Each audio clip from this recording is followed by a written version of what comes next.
কাফনেতে ঢাকা দেখো দুইটি সোনা, কাফনেতে ঢাকা দেখো দুইটি সোনা, মরা ছেলে জিন্দা করেন রাব্বানা।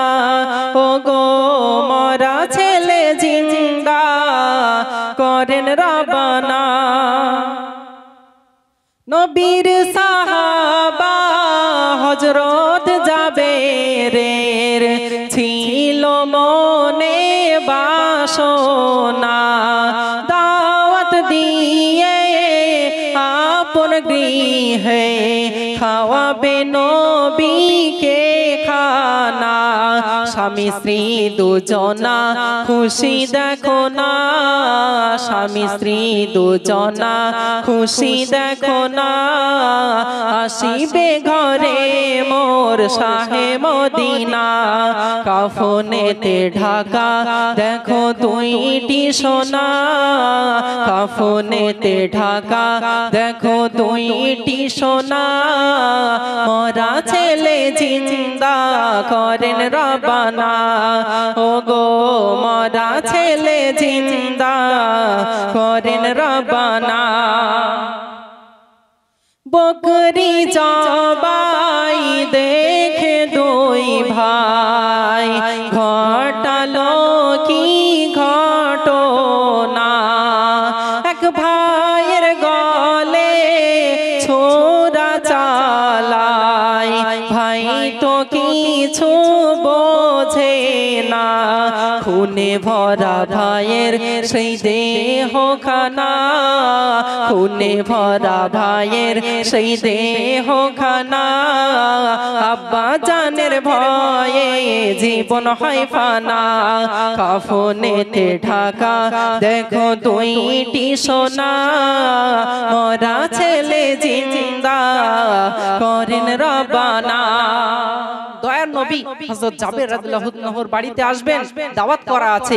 বকরি জবাই করলেন, জবাইটি দুই সন্তানের মধ্যে যে সন্তান বড় সে দেখেছিল। হযরত জাবের রাদিয়াল্লাহু আনহু বাজারে চলে গেলেন অন্যান্য জিনিস কেনার জন্য। তো তখন ছোট ছেলে ছোট ভাইটি আবদার হচ্ছে, ভাইজান কিভাবে বকরিটা জবাই করা হয়েছিল আমাকে দেখান। বলল যে ছুরি দিয়ে তার গলা মানে পোঁত চালিয়ে কাটা হয়েছিল। তো বলছে আমি দেখতে চাই। দুটি ছোট ছোট সন্তান তারা তো বোঝে না, তখন বলল তুমি শুয়ে পড়ো। তখন বড় ভাইটি তার গলায় ছুরি চালিয়ে দিল। ইন্তেকাল হয়ে গেল।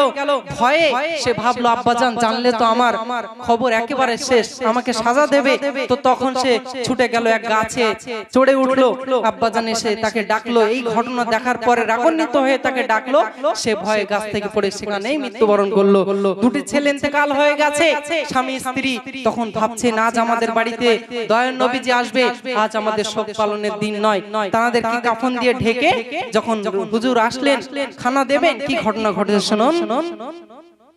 খানা খাওয়ার সময় দয়ার নবী জাবেরকে শোধায়, মাসুম বিনা শোভা পায় না, ডাকো সাহাবী হে ঠাই।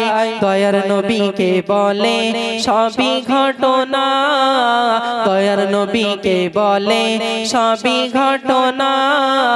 জোড়া মানিক ঘুমায় আর জাগবে না, কাফনেতে ঢাকা দেখো দুইটি সোনা, মরা ছেলে জিন্দা করেন রাব্বানা।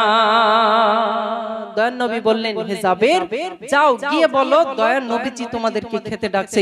হযরত জাবের রাদিয়াল্লাহু আনহু যখন গিয়ে তাদেরকে ডেকে বলল দয়ার নবী তোমাদেরকে খেতে ডাকছে, সাথে সাথে আল্লাহর কি কুদরত দেখুন, সাথে সাথে বাচ্চা দুটি উঠি দাঁড়িয়ে পড়লো, চলে আসলো, একই সাথে তারা খানা খেলো। আল্লাহ পাক চাইলে সবকিছুই পারেন, আর দয়ার নবীর খুশির জন্য তো সবকিছু তো সম্ভব। শেষ ছন্দে কবি লিখছেন, দোয়াই মশগুল হলো রাসূল, ও গো রহিম রহমান, মায়ের কোলে পেলো ছেলে, সবই আল্লাহ তোমার দান। জান গোলাম মুস্তাফা বলে কি নসিব দেখো না মরা ছেলে জিন্দা আল্লাহর করুণা কাফনেতে ঢাকা দেখো দুইটি সোনা মরা ছেলে জিন্দা করেন রাব্বানা। তো বাচ্চারা তোমরা খুব মন দিয়ে শুনেছো আশা করছি। প্রশ্নটা হলো